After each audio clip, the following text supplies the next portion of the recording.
কি হলো? তোমরা দুজনে এখানে খেতে এসেছো কেন? তোমাদেরকে তো আমরা নেমন্তন্ন করিনি। বলি, অন্যের বিয়ের আয়োজনে নেমন্তন্ন ছাড়া খেতে আসতে তোমাদের লজ্জা করে না? কিছু মনে করবেন না বাবু, আমার মেয়েটা বায়না ধরেছিল তো, মেয়ের কাছে হার মেনে তবেই মেয়েটাকে নিয়ে এসেছি। আপনি চিন্তা করবেন না, আমরা অতিথিদের সাথে বসে খাবো না, আমাদের কিছু খাবার দিলেই হবে। কিছু খাবার দিলেই হবে মানে? এসব খাবার কি তোমাদের জন্য আয়োজন করেছি নাকি? কোত্থেকে এসব ভিখিরি চলে আসে কে জানে। ওদের সাথে এত কথা বলছো কেন? তুমি ঘাট ধাক্কা দিয়ে বের করে দিতে পারছো না? না, তোমরা আমার মাকে কিচ্ছু বলবে না। আমার মায়ের কোনো দোষ নেই, আমি আমার মাকে নিয়ে এসেছি। যেমন মেয়ে তার তেমন মা। বের হও, বের হও, এখনই বলছি, এখান থেকে বের হও। দয়া করুন বাবু, আমার মেয়েটা বড্ড আশা করেছে, আমাকে খাবার দিতে হবে না, ওকে একটু খাবার দিলেই হবে। বলছি তো, এখানে কোনো খাবার হবে না, বেরাও এখান থেকে। আর কখনো অন্যের বাড়িতে নেমন্তন্ন ছাড়া যাবে না, ভিখিরি কোথাকার।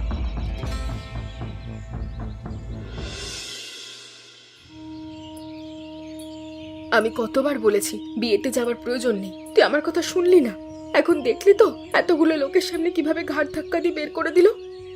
আমি বুঝতে পারিনি মা, ওরা যে ভালো মানুষ নয়। যদি বুঝতাম তাহলে যেতাম না, ক্ষমা করো। এখন আর কি লাভ ক্ষমাছে? তোকে তো আমি যা পারি খাওয়াই, এমন তো নয় না খাইয়ে রাখি। তবু কেন এমন করিস? মা, সারা মাস এমন শাক পাতা খেয়ে থাকতে একটুও ভালো লাগে না, তাই তো তোমাকে বিয়েতে নিয়ে যেতে বলেছিলাম। আমাকে একটু খাবার দিলে কি ওদের কমে যেত? কমে যেত না, কিন্তু ওদের মন মানসিকতা ভালো নয়, ওরা খারাপ মানুষ। গরিবদেরকে ওরা মানুষ মনে করে না। একদিন দেখো মা, আমিও বড়লোক হব, বড়লোক হয়ে তাদেরকে আমি বুঝিয়ে দেব। থাক মা, ওসব বলতে হয় না। যদি আমরাও তাদের মতো করি তাহলে আমাদের সাথে ওদের তো কোনো পার্থক্যই থাকবে না। কিন্তু ওরা যে অপমান করে। তাতে কি হয়েছে? এসব অপমান গরিবের গায়ে লাগে না। আমাদের ভালো দিন আসবে, তারপর তুই পেট ভরে খাবি, তুই কষ্ট পাস না। না মা, আমি কোনো কষ্ট পাইনি। আমি আর কোনোদিন তোমার কাছে ভালো মন্দ চাইবো না। আমি চাই না তোমাকে আমার জন্য অপমান হতে হোক, দুঃখ পেতে হোক। বলছি গিন্নি, ব্যবসা তো দেখছি একটু লাভ কমে গেছে, এভাবে চলতে দিলে হবে?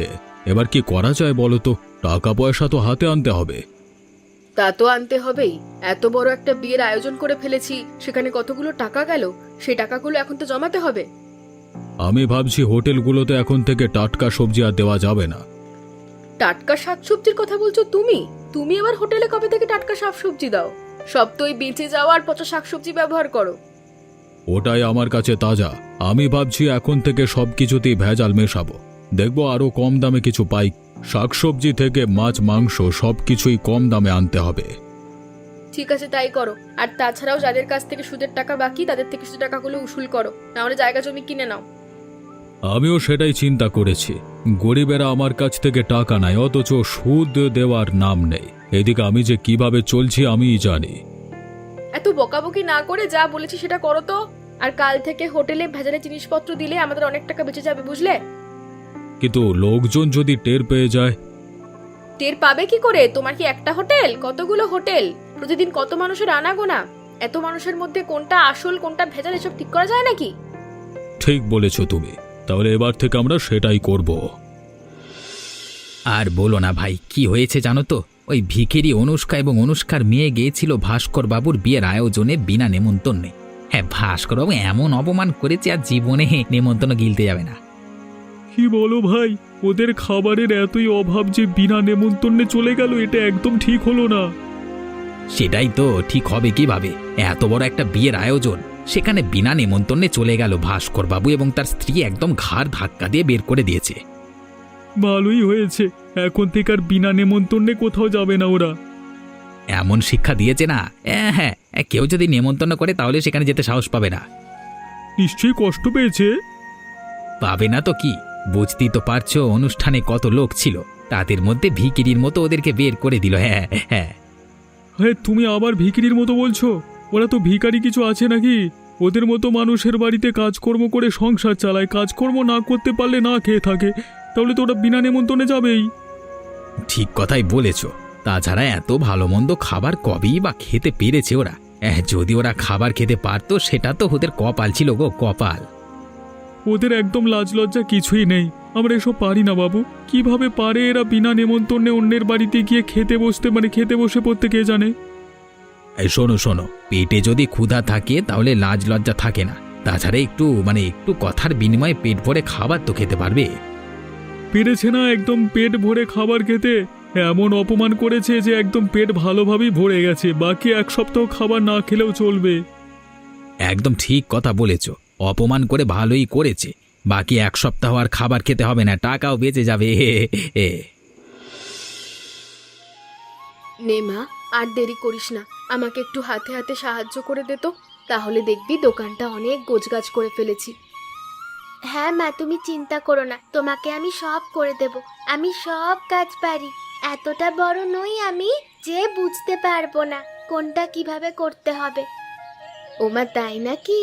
তুই সত্যিই বড় না, কিন্তু কথা বলার সময় নিজেকে তো অনেক বড় ভাবিস। ও মা, এখন এসব কথা বলার সময় না, আগে দোকানে খদ্দের আসবে, দাও সব গুছাই। দেখলি, এসব কথা যে তুই বুঝতে পারিস অথচ তুই বলছিস তুই বড় না, কাজকর্ম বুঝিস না। আচ্ছা এদিকে আয়, তোকে বুঝিয়ে দিই। ও মা, আমরা দোকান দিয়ে তো বসে পড়েছি, কিন্তু দোকানটা চলবে তো? চলবে চলবে, আমরা তো আর ভেজাল বিক্রি করব না, টাটকা খাসির মাংস বিক্রি করব। তাহলে দেখবে গ্রামবাসী আমাদের হোটেলে খেতে আসছে। একদম ঠিক। তাছাড়া আমরা দেশি খাসির মাংস বিক্রি করব, কিন্তু অল্প দামে, যাতে গরিব দুঃখীরাও খেতে পারে। ও মা, আমার একটা কথা আছে, বলো রাখবে? রাখবো। বল বল, তোর কি বলার আছে? মা, অনেক মানুষ তো টাকা পয়সা থাকে না, তাদের ভালো মন্দ খেতে ইচ্ছা করে। আমরা যদি তাদেরকে বিনামূল্যে খাওয়াই? আমার ছোট্ট মেয়েটা, ঠিক আছে, তাই হবে। কি যে শুরু হলো গিন্নি, বাজারে তো ঢুকতেই পারছি না। ভিকিরিটা নতুন একটা হোটেল খুলেছে, এখন গ্রামবাসীরা ওই হোটেলেই ভিড় জমাচ্ছে। ওই হোটেলের খাবার খাচ্ছে সবাই, দিকে আমার হোটেলের দিকে কেউ ফিরেও তাকাচ্ছে না। কিন্তু কেন গো? আমাদের তো একটা হোটেল না, আমাদের তো অনেকগুলো হোটেল। সবাই যদি খাওয়ার ইচ্ছা হয় আমাদের হোটেলেই তো আসবে। তা যেত, কিন্তু ওই অনুষ্কা টাটকা দেশি খাসির মাংস অল্প টাকায় বিক্রি করছে, যার কারণে এখন গ্রামবাসীরা আর আমাদের হোটেলে যায় না, সবাই ওর হোটেলেই যায়। আমার ব্যবসা একদম লাটে উঠে গেছে। হায় হায়, কি বলো তুমি? এখন তাহলে কিভাবে ব্যবসাটা ধরে রাখবে? এই ব্যবসা তো আমাদের সংসারের একমাত্র চাবিকাঠি। আমি তো কিছুই বুঝতে পারছি না। ভাবছি আমিও এখনো সমস্ত কিছুর দাম কমিয়ে দেব, তাহলে যদি গ্রামবাসীরা আমাদের হোটেলে একটু আসে। বেশি টাকা লাভ করবার চেয়ে এখন দেখছি অল্প টাকা লাভ করাই ভালো। তোমার কাছে যেটা ভালো মনে হয় তাই করো। এই ব্যবসার আমি অত কিছু বুঝি না। অল্প টাকায় লাভ করতে পারো তাহলে সেটাই করো, কিন্তু ব্যবসাটা ধ্বংস হতে দিও না। ব্যবসাটা ধরে রাখা লাগবে। যে অবস্থা দেখছি গিন্নি, তাতে মনে হয় না ব্যবসাটা ধরে রাখতে পারবো আমরা। দিন দিন ব্যবসা একদম কমে যাচ্ছে। ঠিক আছে, দেখো তুমি কি করতে পারো, যেটা ভালো হয় তাই করো। বৌদি গো, তুমি কি দিয়ে রান্না করছো বলো তো? তোমার হাতে একদম জাদু আছে, একবার খেলে শুধু খেতেই মন চায়। তাহলে আর কি, আসবে আমাদের হোটেলে। এভাবে যদি বারবার খেতে থাকি তাহলে তো টাকা পয়সা জলের মতো চলে যাবে। কিন্তু বৌদি যে রান্না করছে না, তার পেছনে এত এত টাকা খরচ করতে গায়ে লাগছে না, বুঝলে তো? হ্যাঁ, একদম সেটাই। এই কারণেই তো একটু পর পর খেতে আসি। আচ্ছা বলো তো বৌদি, তুমি কিভাবে রান্না করছো? কিভাবে আবার, সবাই যেভাবে রান্না করে আমিও সেভাবেই করছি। তোমাদের কাছে এত ভালো লাগছে কিভাবে কে জানে। হয়তো তোমাদের ভালোবাসা মিশিয়ে রান্না করি, এই কারণেই এত ভালো লাগে তোমাদের। যাই বলো না কেন বৌদি, এতদিনে তুমি একটা সঠিক সিদ্ধান্ত নিয়েছো। এই সিদ্ধান্ত তুমি যদি আগে নিতে পারতে তাহলে এই গ্রামের সব থেকে ধনী ব্যক্তি থাকতে তোমরা। হ্যাঁ গো বৌদি, কিন্তু তুমি এটা না করে মানুষের বাসায় কাজ করেছো, মানুষের কাছে অপমানিত হয়েছো, অথচ এখন দেখো এই হোটেলেই তোমার কত সুনাম। হ্যাঁ গো, আগে যারা আমাকে অপমান করতো তারাই আমার দোকানে এসে আমার রান্নার প্রশংসা করে, ভালোই লাগে। তুমি দেখো বৌদি, তোমার এই সততার কারণে তোমার হোটেলটা অনেক দূর এগিয়ে যাবে, তোমরা অনেক ধনী হয়ে যাবে। আমরা ধনী হতে চাই না গো, আমরা চাই দুই মা মেয়ে একটু ভালো করে বাঁচতে, মানুষ যেন অপমান না করে। পেটের ক্ষুধা সহ্য করা যায়, অপমান করা যায় না। তুমি চিন্তা করো না বৌদি, আমরা সবাই তোমার পাশে আছি। আমরা বলতে এই গ্রামের সবাই তোমার পাশে আছে, তোমার কোনো ভয় নেই। আচ্ছা অঞ্জলি, একটা কথা বলতো। আমি খেয়াল করেছি যে এই কদিন ধরে আমরা ভাস্কর বাবুর হোটেলে খাবার খেতে যাচ্ছি না, এবং এখন আমরা অনেকটাই সুস্থ আছি। আমিও তোমাকে এটাই বলবো ভাবছিলাম। আগে আমরা ভাস্কর বাবুর হোটেলে যতই খাবার খেতে যেতাম প্রতিনিয়তই অসুস্থ থাকতাম, ডাক্তারের কাছে প্রতিদিন যেতে হতো। আর এখন আমরা অনুষ্কা বৌদির হোটেলে খাবার খাচ্ছি, এখন আমরা অনেক সুস্থ আছি। এই কদিনে একবারও ডাক্তারের কাছে যেতে হয়নি আমাদের। ভাস্কর বাবুর হোটেলে আগে খাবার খেলে কেমন অস্বস্তি হতো, পেটে ব্যথা করতো, খাবার থেকে বাজে গন্ধ আসতো, কিন্তু এই বাজারে অন্য কোনো হোটেল না থাকায় খাবার খেতে হতো আমাদের। তার মানে এটাই দাঁড়ায় যে ভাস্কর বাবু তার হোটেলের ভেজাল জিনিসপত্র দিয়ে রান্না বান্না করছে, যার কারণে মানুষ প্রতিনিয়ত অসুস্থ হয়েই চলেছে, খাবার থেকে বাজে গন্ধ আসছে। আমার জানা মতে অনুষ্কা বৌদি কোনো ভেজাল জিনিসপত্র দিয়ে রান্না করে না, একদম টাটকা দেশি খাসির মাংস, যা খেয়ে মানুষ সুস্থ থাকে। তার মানে সবকিছুই ভাস্কর বাবুর কুবুদ্ধি। তিনি অল্প টাকায় বিভিন্ন ভেজাল জিনিসপত্র কিনে সেগুলো দিয়ে মোটা অঙ্কে লাভ করছে গ্রামবাসীদের খাইয়ে। ভাস্কর বাবু লাভ করেছে এতে আমাদের অসুবিধে নেই, ব্যবসা করেছে লাভ তো করবেই, কিন্তু গ্রামবাসীরা খেয়ে যে অসুস্থ হচ্ছে এটা তো মানা যায় না। ভাস্কর বাবুর এই অন্যায় কাজগুলো বন্ধ করাতেই হবে। আমি প্রমাণ জোগাড় করে তারপর ভাস্কর বাবুর এই ব্যবসা বন্ধ করিয়ে দেব। তোমাকে আর কষ্ট করে ওনার ব্যবসা বন্ধ করতে হবে না, ওর ব্যবসা যা চলছে এমনিতেই বন্ধ হয়ে যাবে, পথের ভিখিরি হবে ওরা। ও ভাই, তুমি মাঠে কাজ করছো নাকি? তোমাদের এখানে কোনো কাজ পাওয়া যাবে?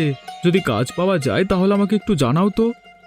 তুমি ভাস্কর বাবু ছেলে দেবেন্দ্র না? তুমি কাজ খুঁজছো কিসের জন্য? কিসের জন্য আবার? আমি কাজ করব সেই জন্যই খুঁজছি। কোনো কাজ পাওয়া যাবে কি? মাঠের কাজ হোক আর যে কাজই হোক, আমি সব কাজ করতে পারবো। এমনকি মানুষের বাড়িতেও যদি কোনো কাজ থাকে তাহলেও আমাকে বলতে পারো। কি বলছো তুমি? তুমি ভাস্কর বাবুর ছেলে হয়ে মাঠে কাজ করবে, মানুষের বাড়িতে কাজ করবে? এটা হয় নাকি? কেমন হয়েছে তোমাদের? তোমরা তো ভালোভাবেই জানো আমার বাবার সমস্ত ব্যবসা বন্ধ হয়ে গেছে। এখন আমাদের পরিবারের অবস্থা খুব খারাপ। আমাকে বাইরে কাজ করতেই হবে, তা না হলে আমাদের পরিবার একদম ভেসে যাবে। হায় হায় হায়, কি বলছো তুমি এসব? তোমাদের এখন এমন অবস্থা হয়েছে যে তোমাকে মাঠে কাজ করতে হচ্ছে? তোমাদের কি কোনো টাকা পয়সা নেই? না গো না, যা টাকা পয়সা ছিল তা বাবা তার ব্যবসা বাঁচানোর জন্য সবকিছু খরচ করে ফেলেছে, কিন্তু তবুও আমার বাবার ব্যবসাটা টেকেনি। তুমি বলো না কোনো কাজ পাওয়া যাবে কিনা? এখানে তো তুমি তেমন কাজ পাবে না। তুমি একটা কাজ করো, তুমি বাজারের দিকে যাও, তাহলে তুমি হয়তো কোনো কাজ খুঁজে পেতে পারো। ঠিক আছে গো, তোমাকে অনেক অনেক ধন্যবাদ। তুমি নিজেও একটু দেখো, যদি কাজ পাও তাহলে আমাকে জানাবে। ঠিক আছে, আমি জানাবো।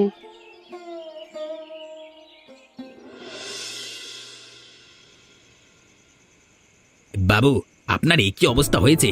আপনার যে এত খারাপ দিন আসবে আমি কল্পনাও করতে পারিনি।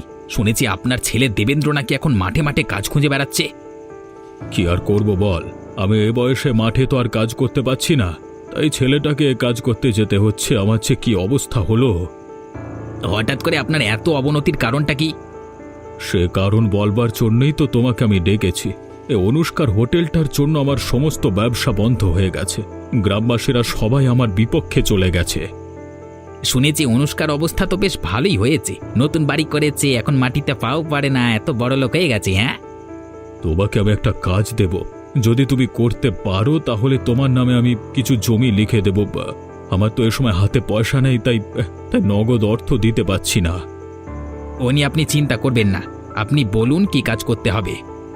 তুমি যে কোনো উপায়ে অনুষ্কাকে মেরে ফেলতে পারবে। যদি অনুষ্কা আমার পথ থেকে সরে যায় তাহলে আমার সবকিছু আবার আগের মতোই হয়ে যাবে। তাই বলে মেরে ফেলবেন বাবু, এটা উচিত হবে নাকি? অবশ্যই উচিত হবে। এখন কোনটা উচিত কোনটা অনুচিত সেটা দেখবার সময় আমার নেই। এ মেয়েটার কারণে আমার সমস্ত কিছু জলে ডুবে গেছে। ঠিক আছে, আপনি যেহেতু সিদ্ধান্ত নিয়েছেন আপনার কাজ হয়ে যাবে, আপনি চিন্তা করবেন না। খেয়াল রাখবে যেন কেউ জানতে না পারে, তাহলে কিন্তু তুমি এবং আমি দুজনেই ফেঁসে যাব। গ্রামবাসীরা কিন্তু সবাই ওদের পক্ষে। একদম চিন্তা করবেন না, এসব আমার বাঁ হাতের খেল। ও মাসি, এ আমার কি হলো গো? আমার মাকে কে খুন করলো? কার নজর পড়েছিল? কাঁদিস না মা, কাঁদিস না। এভাবে কাঁদলে তো তোর মা ফিরে আসবে না, তুই কাঁদলে তোর মা কষ্ট পাবে। কি করবো মাসি, বাবা মরে গেল, মা মানুষ করলো, এত দুঃখ কষ্ট পেয়েছে। এখন যখন আমাদের সুখের সময় মাও চলে গেল, এখন আমি কার কাছে থাকবো? আমরা তো আছি, এই গ্রামের সবাই তোকে ভালোবাসে, আমরা তোকে কখনো কষ্ট পেতে দেব না, তোর সব দায়িত্ব নেব। কিন্তু মা তো মাই হয়, আমি এখন কি করব, কার কাছে যাব? মায়ের মতো তো কেউ না। এখন ঘুম ভেঙে গেলে মাকে কোথায় পাবো? কে সর্বনাশ করলো এমন? তুই চিন্তা করিস না গুড়িয়া, তোর মায়ের এই অবস্থা যারা করেছে তাদের খুঁজে বের করে আমরা শাস্তি দেব। ও মা, তুমি আমার ছেড়ে চলে গেলে আমি এখন কাকে নিয়ে থাকবো মা? কাঁদিস না গুড়িয়া। কি করবো মাসি, আমায় বলে দাও, তুমি মাকে ফিরিয়ে দাও। আমি মাকে খুব ভালোবাসি, থাকতে পারি না মা ছাড়া। ও মা, ফিরে এসো না মা, কথা বলো। আমি এত ডাকছি, তুমি সাড়া দিচ্ছ না কেন? ও মা। শোনো গ্রামবাসীরা, অনুষ্কা বৌদিকে আমরা সবাই খুব ভালোবাসতাম। তিনি এই গ্রামের একজন সৎ ব্যবসায়ী ছিল, তাই আমরা গ্রামবাসীরা সবাই চাই অনুষ্কা বৌদির খুনের বিচার হোক। গ্রামবাসীরা কেউ চাক না চাক, আমি চাই আমার মায়ের খুনের বিচার হোক। যে আমার মায়ের এমন অবস্থা করেছে, আমি তাকে বাঁচতে দিতে চাই না। অবশ্যই আমরা এই বিচার চাই। আমাদের গ্রামে একটা খুন হয়েছে, এটা তো আর যেমন তেমন কথা নয়। আজকে অনুষ্কা খুন হয়েছে, কালকে দেখা যাবে আমি খুন হয়েছি। একদম ঠিক কথা বলেছে। আমরা সবাই চাই খুনিকে বের করে উপযুক্ত শাস্তি দিতে। কিন্তু আসল খুনিকে তো আমি পেয়ে গেছি। এবার আপনারাই সবাই বলুন, আপনারা কি শাস্তি দিতে চান এবং কি শাস্তি দিতে চান কিনা? খুনিকে পেয়ে গেছো? কে সেই খুনি? খুনি হলো ভোলা। আমি অনুষ্কার ঘর থেকে একটা গলার লকেট পেয়েছি, যে লকেট ভোলার, এবং সেই লকেটে ভোলার নিজের ছবিও আছে। তাহলে তো একদম পরিষ্কার হয়েই গেল, এই খুন ভোলা করেছে। আমরা ভোলাকে কোনোভাবেই ছাড়বো না, কিন্তু ভোলা এমন কাজ করবে কেন? আমি নিশ্চিত ভোলা নিজে এই কাজ করেনি, অন্য কেউ ভোলার দ্বারা এই কাজ করিয়েছে। আমরা তাকেও খুঁজে বের করব। একদম ঠিক। কেউ ভোলাকে দিয়ে এই কাজ করাক বা না করাক, এই খুনের সঙ্গে জড়িত সবার শাস্তি হবেই। তাহলে চলো সবাই, আর দেরি না করে ভোলাকে ধরা হোক। ভোলাকে ধরলে সমস্ত সত্যি বেরিয়ে যাবে। এই তো পেয়েছি তোকে। পালানোর আর সুযোগ পেলি না, এবার আমাদের হাতে ধরা পড়েই গেলি। এমন একটা খুন করেছিস যে নিজের জন্য নিজেই ধরা খেয়ে গেলি। কি সব বলছো তোমরা? কিসের খুন? কে খুন করেছে? কি কি কি কি আবোল তাবোল কথা বলছো? গাঁজা খেয়েছো নাকি? গাঁজা? ও বাবা, এখন আর ভাজা মাছটা উল্টে খেতে পারছে না, একদম কিচ্ছু জানে না। না, একদম দুধে ধোয়া তুলসী পাতা। তুই কিছু জানিস না তাই না? তাহলে অনুষ্কা বৌদির যে খুন হয়েছে সে ঘর থেকে তোর লকেট আমরা পেলাম কিভাবে? তাহলে তুই নিশ্চয়ই ও ঘরে গিয়েছিলিস। আমি কিভাবে জানবো যে লকেট ওখানে কেন গেল, কিভাবে গেল? আমি এসব কিছু জানি না। হাঁপড় মারছিস তুই? আমাদের এই গ্রামবাসীদের দেখেছিস? এমন পিটুনি দেবো যে বাপের নামটি পর্যন্ত ভুলে যাবি। ভালোভাবে আমাদের কাছে স্বীকার কর, কেন তুই ও ঘরে গিয়েছিলিস এবং কেন তুই অনুষ্কা বৌদিকে মেরেছিস, বল।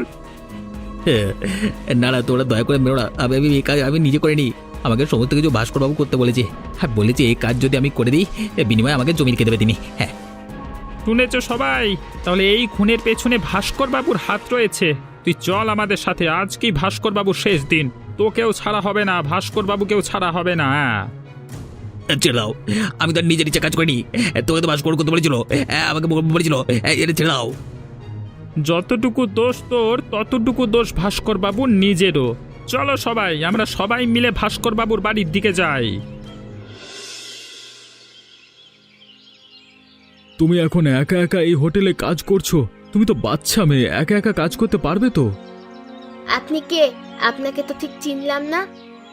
আমি হলাম ভাস্কর বাবুর ছেলে। ভাস্কর বাবুকে চেনো তো? আপনি তার ছেলে? আপনি এখানে কেন এসেছেন? নিশ্চয় আমাদের ক্ষতি করতে এসেছেন, তাই না?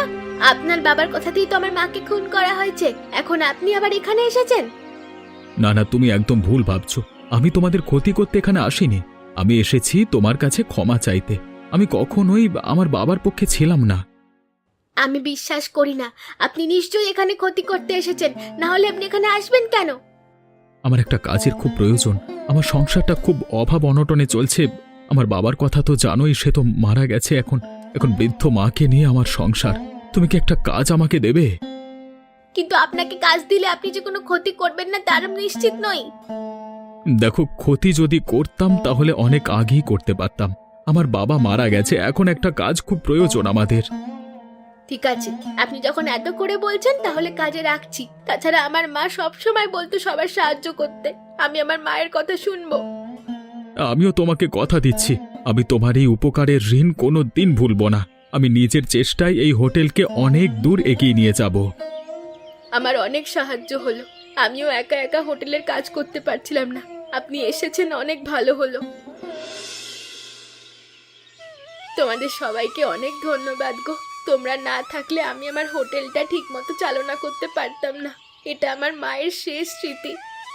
তোমার মা আমাদের জন্য অনেক কিছু করেছেন, কিন্তু বিনিময়ে তিনি সব সময় মানুষের থেকে অপমানিত হয়েছেন। তাই আমরাও চাই না তোমার জীবনটাও তোমার মায়ের মতো হোক। একদম তাই, আমরা গ্রামের সবাই মিলে তোমার দায়িত্ব নিয়েছি। তোমার ভালো মন্দ সব কিছু আমরাই দেখব। এই হোটেলের দেখাশোনার দায়িত্ব আমরা নিজেরাই করব। এখন যেই হোটেলটা ঠিকভাবে পরিচালনা হচ্ছে, এর পেছনে সবচেয়ে বড় অবদান দেবেন্দ্র কাকুর। তিনি না থাকলে এত ভালো করে হোটেলটা চলতো না। দেখলে তো, সবাই বলে রক্ত কথা বলে। এখানে ভাস্কর বাবুর মতো তার ছেলে কিন্তু বদমাশ নয়। ভাস্করবাবুর পাপের শাস্তি তিনি নিজেই পেয়েছেন। আশা করছি এ গ্রামে অন্য কেউ ভাস্করবাবুর অবস্থা দেখবার পরেও কোনো কুকর্ম করবার সাহস পাবে না। তবুও আমি চাই এই গ্রামের সবার যেন একটা নিশ্চিত জীবন থাকে। কাউকে যেন আমার মায়ের মতন অকাল মৃত্যু পেতে না হয়। সেই দায়িত্ব এখন থেকে তোমার। এই গ্রামের সমস্ত ধনী ব্যক্তিদের মধ্যে তুমি একজন। তাই তুমি যদি এই সিদ্ধান্ত নাও, তাহলে এই গ্রামে আর কোনো ধরনের অন্যায় কাজকর্ম হবে না। আমি যেমনই হই না কেন, আমি সব সময় তোমাদের মাঝে থাকবো। আমার মায়ের হাতে বানানো এই দেশি খাসির মাংস রান্না আমিও শিখে নিয়েছি। আমিও সবার কাছে এই রান্না ছড়িয়ে দেব। এমন মজার মজার গল্প দেখতে হলে আমাদের চ্যানেলটাকে সাবস্ক্রাইব করতে ভুলবেন না।